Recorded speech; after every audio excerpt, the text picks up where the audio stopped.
నమస్తే అండి, నేను రావణ్ మాట్లాడుతున్నాను. ఇప్పుడే 4వ బెయిల్ వచ్చింది. 4వ బెయిల్ వచ్చింది.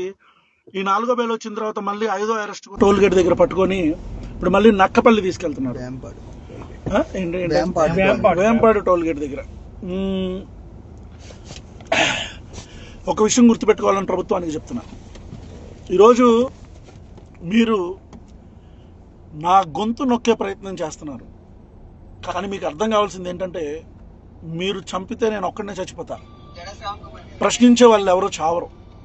మీరు రావణ గాడిని మాత్రమే చంపగలరు, ప్రశ్నను చంపలేరు. గుర్తుపెట్టుకోండి. రెండో విషయం, ఇంత భయపడుతున్నారా? మీకు అర్థమవుతుందా? ఒక 500 మంది పోలీస్ ఫోర్స్ ప్రతిరోజు నా కోసం ప్రజా సమస్యలు, పబ్లిక్ అన్నీ వదిలేసి నా కోసం వాళ్ళు అహర్నిశలు తిండి తిప్పలో లేకుండా తిరుగుతున్నారు. ఎస్పీ క్యాడర్ దగ్గర నుంచి కానిస్టేబుల్ క్యాడర్ దాకా ప్రతి ఒక్కరు నాకు సెక్యూరిటీ ఇచ్చుకుంటూ తిరుగుతున్నారు. ఇదా ఆంధ్రప్రదేశ్ ప్రభుత్వం చేసేది? సిగ్గనిపించట్లేదా మీకు? అంటే ఇక ప్రజా సమస్యలు ఏం లేవా? నేను రేపులు చేశానా? దొమ్మిలు చేశానా? దౌర్జన్యాలు చేశానా? పవన్ కళ్యాణ్ అనే వ్యక్తిని ప్రశ్నించడం మాత్రమే నేను చేసిన తప్పు. ఈ రోజుకి 4 రోజుల నుంచి నేను భోజనం చేయట్లా, నీళ్లు కూడా ఈ రోజుకి 4 రోజుల నుంచి నేను అన్నం తినట్లా, మంచినీళ్ళు కూడా తాగట్లా. ఈ రాష్ట్ర ప్రభుత్వానికి చెప్తున్నా, మీరు చంపేస్తే పోలీస్ స్టేషన్లో చంపేయండి నన్ను. మళ్ళీ చెప్తున్నా, మీరు నన్ను చంపేస్తే పోలీస్ స్టేషన్లోనే నా పేక పిసికో, గాదే సాయి కృష్ణ హత్య జరిగింది కదా, అట్లానో ఎట్లా నన్ను చంపేయండి. అంతేగాని మొత్తం వ్యవస్థని ఒక్క మనిషి కోసం ఇబ్బంది పెట్టి నా గొంతు నొక్కితేనో నన్ను చంపితేనో ఈ ప్రశ్నలు ఆగుతాయి అనుకుంటే అది మీ పిచ్చి పొరపాటు. ఈరోజు ఎక్కడికి వెళ్తే అక్కడ, అంటే ఈరోజు బెయిల్ వస్తే ఇమీడియట్గా ఒక కేసు, రేపు బెయిల్ వస్తే మళ్ళీ ఒక కేసు. 4 బెయిల్లు ఈ రాష్ట్ర చరిత్రలో, 4 బెయిల్లు 4 రోజుల్లో వచ్చిన మళ్ళీ 5వ రోజు అరెస్ట్ అయిన ఎవడన్నా ఉన్నాడా? Organised crimes. జనసేన పార్టీ నియోజకవర్గాల్లోనే నేను వెళ్ళటం, అక్కడికి ఆర్గనైజ్డ్గా గుండాలు రావటం, నా మీదకి దాడి చేయడానికి ప్రయత్నించటం, పోలీసులు పాపం అహోరాత్రులు లక్ష్మణ అనుకుంటూ నా చుట్టుపక్కల తిరగటం. ఈ ఆర్గనైజ్డ్ క్రైమ్ అంతా ఎవరు చేస్తున్నారు తెలీదా? అంటే చంపుదాం అనుకుంటున్నారు. దానికి ఇంత మరమ్మతులు ఇవన్నీ ఎందుకంటున్నా? డైరెక్ట్గా తీసుకెళ్ళి చంపేయచ్చు కదా పోలీస్ స్టేషన్లో.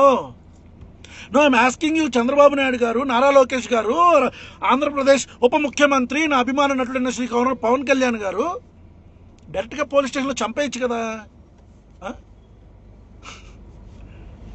చంపేయండి. లేదా ఈ ఆమరణ నిరాహార దీక్ష నేనే కంటిన్యూ చేసి నేనే చచ్చిపోతా. మళ్ళీ చెప్తున్నా, నన్ను పోలీస్ స్టేషన్లోనే చంపండి, లేదా నా అంతటా నేనే ఆమరణ నిరాహార దీక్ష చేసి చచ్చిపోతా. గుర్తుపెట్టుకోండి, as a law abiding citizen I have all the rights to protest. నేను నిరాహార దీక్ష చేసే హక్కు నాకుంది. ఈరోజు నాన్ బెయిలబుల్ సెక్షన్ అన్నింటిలో కూడా నన్ను జైల్లో పెట్టి ఏం సాధిద్దాం అనుకుంటున్నారు మీరు? బెయిలబుల్ సెక్షన్స్ అన్ని. సుగాలి ప్రీతి పాపను చంపితే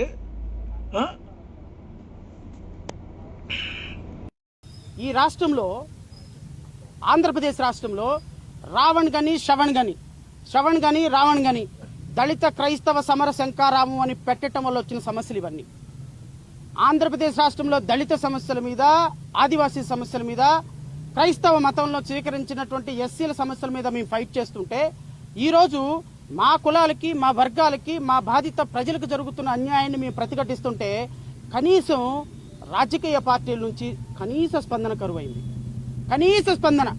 నేను అడుగుతున్న ప్రతిపక్ష పార్టీ జగన్మోహన్ రెడ్డిని అడుగుతున్నా, మీరు ఈరోజు క్రైస్తవ సంఘానికి క్రైస్తవుల ఓట్లన్నీ కూడా, ఈరోజు దళితుల ఓట్లన్నీ కూడా 40% ఓటింగ్ తీసుకున్నటువంటి మీరు ఆ సంఘాల్లో జరుగుతున్నటువంటి వ్యక్తులకు వస్తున్నటువంటి కష్టం మీద ఎందుకు స్పందించటం లేదండి? మీరు దళిత క్రైస్తవుల సమస్యల మీద మీకు అవసరం లేదా? ఒక 4 ఢిల్లీ పంపించేశారా? ఆ 4 మళ్ళీ అక్కడ ఒక లెటర్ రాసి వెనక్కి వచ్చేస్తారా? భారతీయ జనతా పార్టీని 1950 ఆర్డర్ తీయమని మీరు అడగరా? మీకు దళితుల ఓట్లు, క్రైస్తవుల ఓట్లు అవసరం లేదా? దళిత క్రైస్తవుల మీద జరుగుతున్నటువంటి సమస్యల మీద పట్టించుకోరా? రావణ మీద జరుగుతుంటే సమస్యల మీద పట్టించుకోరా?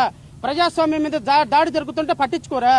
ఈరోజు రావణ మీద దాడి జరిగింది దేనికోసం? ప్రతిపక్షాల మీద మాట్లాడినందుకు, పాలకపక్షం మీద మాట్లాడినందుకు రావణ మీద దాడి జరుగుతుంది, శ్రవణ మీద దాడి జరుగుతుంది. మీరు ఏం స్పందించరు? పోనీ నేను విలేకరు ఒక మాట అడిగితే శ్రవణ్ మీద జరుగుతున్న దాడి, శ్రవణ్ కుమార్ మీద జరుగుతున్న దాడి, రావణ మీద జరుగుతున్న దాడి తప్పు అని మాట్లాడకుండా రెడ్ బుక్ రాజ్యాంగం అని స్కిప్ చేసి మాట్లాడారు. I'm very sorry. First time I'm expressing my displeasure towards opposition leader. This is not democracy. Democracy అంటే ప్రతిపక్షాలు మాలాంటి వ్యక్తుల కోసం, పాలకపక్షంలో మీద పోరాడుతున్న మాలాంటి వ్యక్తుల కోసం మీరు ఫైట్ చేయాలి. ఈరోజు చంద్రబాబు నాయుడు, ఈరోజు ప్రభుత్వంలో ఉన్నటువంటి వ్యక్తులు, ఈరోజు రఘురామకృష్ణంరాజు, ఈరోజు deputy chief minister Pawan Kalyan ఈరోజు ప్రజాస్వామ్యాన్ని అనగదొక్కుతుంటే, ప్రజాస్వామ్యం కోసం పోరాడుతున్న జర్నలిస్టుల్ని ఈరోజు కేవీఆర్ అక్కడ అరెస్ట్ అయిపోయినాడు, 14 రోజులు రిమాండ్. మీ జర్నలిస్ట్ సోదరుడు ఈరోజు రావణ్ అరెస్ట్ అయ్యాడు. మళ్ళీ ఇప్పుడు మచిలీపట్నం పోలీసులు తీసుకెళ్లారు. మీరు మాత్రం నిమ్మకు నీరు ఎత్తినట్టు కూర్చొని ప్రెస్ మీట్లు పెడుతున్నారు. What is this? ఈరోజు ప్రజాస్వామ్యం ఇంత కష్టంలో ఉంటే మీరు మీ పొలిటికల్ మాత్రమే మాట్లాడతారా అని ప్రజలు అనుకుంటున్నారు. నాకైతే చాలా బాధ అనిపించింది. I'm very sorry. ఈరోజు రావణ్ పక్కన నేను లేకపోతే, మా పార్టీ లేకపోతే, మాది ఎంత పార్టీ అండి? గట్టిగా 4 అడుగులు వేస్తే కూలబడిపోయే పార్టీ. 4 మాటలు మాట్లాడితే మేము ఈ రూమ్లో వినపడిన పార్టీ. మాలాంటి వాళ్ళమే ప్రాణాలకు తెగించి పోరాడుతుంటే 5 సంవత్సరాలు ముఖ్యమంత్రిగా ఉన్నవారు మీరు పోరాటం చేయరా? మిగతా రాజకీయ పార్టీలు మద్దతు, మీడియా రంగానికి మద్దతు ఇవ్వరా? ఒక ప్రశ్న రావణ్ లాంటి ఒక వ్యక్తి దళిత క్రైస్తవులు సభకు వచ్చి మాట్లాడి ఈరోజు కష్టం పడుతుంటే మాట్లాడరా? ఎవరి కోసం మాట్లాడాలి? ప్రభుత్వం మీద మాట్లాడాలి, పవన్ కళ్యాణ్ మీద మాట్లాడాలి, ప్రభుత్వం మాకు చేస్తున్నటువంటి అన్యాయం మీద మాట్లాడాలి. ఈరోజు మీరు అధికారాన్ని అనుభవించిన మీరు, ఈ ఓట్లు వేయించుకున్న మీరు మాట్లాడకపోతే, కేంద్ర ప్రభుత్వాన్ని ఎదిరించకపోతే, రాష్ట్రంలో బలహీనులకి వాయిస్ ఇవ్వకపోతే ఎక్కడికి వెళ్తుందండి సమాజం? అబ్సల్యూట్లీ ఈరోజు రాజకీయ పార్టీలన్నీ కలవాలి. ఆ పార్టీ ఈ పార్టీ భేదంతో నేను మాట్లాడటంలా. నేను గౌరవ మాజీ ముఖ్యమంత్రి గారిని కూడా వినయపూర్వకంగా కోరుతున్నా. This is a time to fight together. ప్రజాస్వామ్యాని కోసం, ప్రజాస్వామ్యాన్ని మనుగడ కోసం రాజకీయాలు చేయాల్సిన సమయం కాదు. ప్రజాస్వామ్యం కోసం మీరు మాలాంటి వాళ్ళందరినీ, చిన్న వాళ్ళని కలుపుకొని పెద్దన్న పాత్ర పోషించాలి. ఎందుకు అంటే అధికారాన్ని మీరు అనుభవించారు, ఈ ఓట్లు మీ దగ్గర ఉన్నాయి కాబట్టి. ఈరోజు మా వాయిస్ చాలా చిన్నది కాబట్టి ఈరోజు మేమే చుక్క రక్తపు చుక్కని పేర్చుకొని నెల రోజులైందండి ప్రాపర్గా మేము అన్నం తిని నిద్రపోయి ప్రజల కోసం, ప్రజాస్వామ్యం కోసం ఫైట్ చేస్తున్నాం. ఈరోజు రాజకీయ పార్టీలకు ఉన్నటువంటి మీరు ఈరోజు రావణ్ చిన్న పిల్లండి, 8 సంవత్సరాల పాప, వాళ్ళ భార్య, తల్లిదండ్రులు, and what kind of treatment that people are giving? దాడి చేస్తారా? పవన్ కళ్యాణ్ గారు దాడి చేస్తారా? ఫిజికల్గా దాడి చేస్తారా? 500 మంది కోడిగుట్లు రాడ్లతోటి దాడి చేస్తారా? ఇదా మీ డెమోక్రసీ? దీనికోసం మీకు హోమ్ మినిస్టర్ కావాలి? దీనికోసమా క్రిమినల్స్ని కాళ్ళకి కాళ్ళు, కీళ్ళకి కీళ్లు విరక్కొట్టేటువంటి గౌరవ ఉప ముఖ్యమంత్రి గారు మీ జన సైనికులు కోడిగుడ్లు, రాళ్లు, రప్పలతోటి ఈరోజు దాడి చేశారు. వాళ్ళ కాళ్ళు కీళ్లు విరక్కొడితే చూడాలని ఉంది సార్ మీకు. వాళ్ళకి యోగి ఆదిత్యనాథ్ ట్రీట్మెంట్ ఇస్తే చూడాలని ఉంది సార్. వాళ్ళకి మీద కేసులు కట్టి ఇదే పోలీస్ స్టేషన్లో రిమాండ్ పెడితే చూడాలని ఉంది సార్. ప్రజాస్వామ్యం గురించి శుద్ధపస్సు కబుర్లు చెప్పే మీరు, డెమోక్రసీ గురించి పదం వద్దులే బాగాదు కబుర్లు చెప్పే మీరు ఈరోజు మీ జన సైనికులు చేసినటువంటి వికృత కార్యక్రమాలని, చర్యలని ఎలా ఖండిస్తారో నేను చూస్తాను. సనాతన ధర్మం అని ఒక డ్రెస్ వేసి వీడియోలో కూర్చొని పేపర్లు చదవటం కాదు సార్ అడ్మినిస్ట్రేషన్ అంటే. మీ కార్యకర్తలను నిలువరించండి. ఫిజికల్గా దాడులు చేయటం అంటే చేతగాని తనం ఏం కాదు. అది ఎవరికి అధికారం ఉంటే 90 ఏళ్ల ముసలమ్మ కూడా అక్కడ కూర్చొని అధికారం చేయించగలదు. ఏదేమైనప్పటికీ సమయం ఎక్కువైంది కాబట్టి నేను మిత్రులు నేను ఇబ్బంది పెట్టను. మీరందరూ ఇక్కడ ఇప్పటి వరకు ఉన్నందుకు మీ అందరికీ కూడా కృతజ్ఞతలు. రావణ్ విషయాన్ని ప్రపంచానికి తెలియజేస్తున్న మీడియా సోదరులకు కృతజ్ఞతలు. రావణ్కి ఈరోజు బెయిల్ వచ్చింది. గౌరవ న్యాయమూర్తి గారు ప్రజాస్వామ్యం గెలిచినట్టుగా సుదీర్ఘమైనటువంటి వాదనలు విన్న తర్వాత ఈరోజు తీర్పు చెప్పారు. మళ్ళీ ఇప్పుడు మచిలీపట్నం తీసుకెళ్లారు. నేను మళ్ళీ రేపు మచిలీపట్నం వెళ్తా. ఈ ప్రభుత్వం చేస్తున్నటువంటి దుర్మార్గ చర్యలని చివరి వరకు, కడ వరకు ఎంతవరకు పోరాటం చేయాలో అంతవరకు పోరాటం చేద్దాం. దయచేసి ప్రభుత్వాన్ని కూడా నేను హెచ్చరిస్తున్నా, మీరు చేస్తుంది చాలా తప్పు. మీరు ఆ అబ్బాయి తప్పు చేస్తే కేసు కట్టండి, 40 నోటీస్ ఇవ్వండి, రేపు విచారణ చేయండి, శిక్ష వేయించండి. ఒకవేళ తప్పు చేసి ఉంటే ఇంటర్వ్యూ తీసుకుంటే తప్పు, మైక్ పెట్టుకుంటే తప్పు, మాట్లాడితే తప్పు అంటే మళ్ళీ పోలీస్ స్టేషన్కి తీసుకొస్తే ఒక సిఐ అంటాడంటండి జనసేన కార్యకర్తలతో, ఎందుకయ్యా ఇప్పుడు రేపు పొద్దున ఆయన వాయిదాలకు రాడా, అప్పుడు చూసుకోండి, ఇప్పుడు కొట్టడం ఎందుకు, ఇప్పుడు కొరకటం ఎందుకు, ఇప్పుడు నరకటం ఎందుకు, రేపు ఆయన వాయిదాలకు వస్తాడు కదా, ఎక్కడికి పోతాడు, పిఠాపురం రావాల్సిందే కదా, కాకినాడ రావాల్సిందే కదా, రావను ఎక్కడికి వెళ్తాడు అంట. ఓ సిఐ వాళ్ళ కార్యకర్తలకు అడ్వైజ్ చేస్తున్నటువంటి విధానం ఇది. లా అండ్ ఆర్డర్ అయితే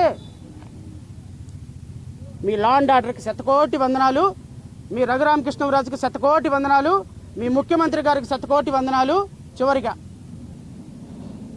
మా లవ్లీ డార్లింగ్ రఘురామకృష్ణరాజు, మా రఘురామకృష్ణరాజు గారు రాజ్యాంగం గురించి చాలా అద్భుతమైనటువంటి ప్రసంగాలు చెప్తారు.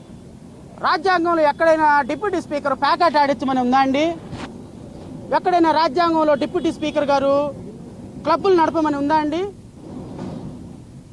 రఘురామకృష్ణరాజు గారి కాన్స్టిట్యున్సీలో ఎవ్రీ మంత్ 20 లక్షల రూపాయలు లేకుండా every day I'm very sorry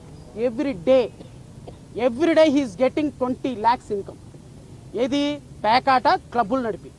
ఎవరెవరి దగ్గర క్లబ్బులు నడుస్తున్నాయి, ఎవరెవరు ఆయనకి డబ్బులు ఇస్తున్నారు, ఎక్కడెక్కడ ఏ మండలాల్లో నడుస్తున్నాయి, ఏ మండలాల్లో రఘురామకృష్ణరాజుకు ఉన్నాయి, విత్ ఎవిడెన్స్తో సహా very soon I'm going to reveal to the public. Very soon మీ కేసుల్లో ఇంప్లీడ్ అవుతా. 3,700 కోట్ల రూపాయలు దోచుకున్న, బ్యాంకుల నుంచి దోచుకున్న కేసులు ఉన్నాయి కదా, రాజ్యాంగం చెప్పిందా? బ్యాంకులకి కన్నాలేసి 3,700 కోట్ల రూపాయలు దోచుకోండి అని రాజ్యాంగం చెప్పిందా? మరి రాజ్యాంగంలో లేకుండా మీరు ఎందుకు దోచుకున్నారు? సిబిఐ 4 కంప్లైంట్లు ఎట్లా పెట్టింది? బ్యాంక్ మేనేజర్లు అందరూ మీ మీద కంప్లైంట్లు ఎట్లా పెట్టారు? రాజ్యాంగం చెప్పలేదే. రాజ్యాంగం చెప్పిందా క్లబ్బుల్లో ప్యాకాట ఆడిచ్చి డబ్బులు సంపాదించమని చెప్పలేదే. బట్ రాజ్యాంగంలో చెప్పినట్టు దళిత క్రైస్తవులు అంటే చర్చికి వెళ్ళకూడదంట, ఈ మహానుభావుడు పోరాడతాడంట, మీ వినాలంట.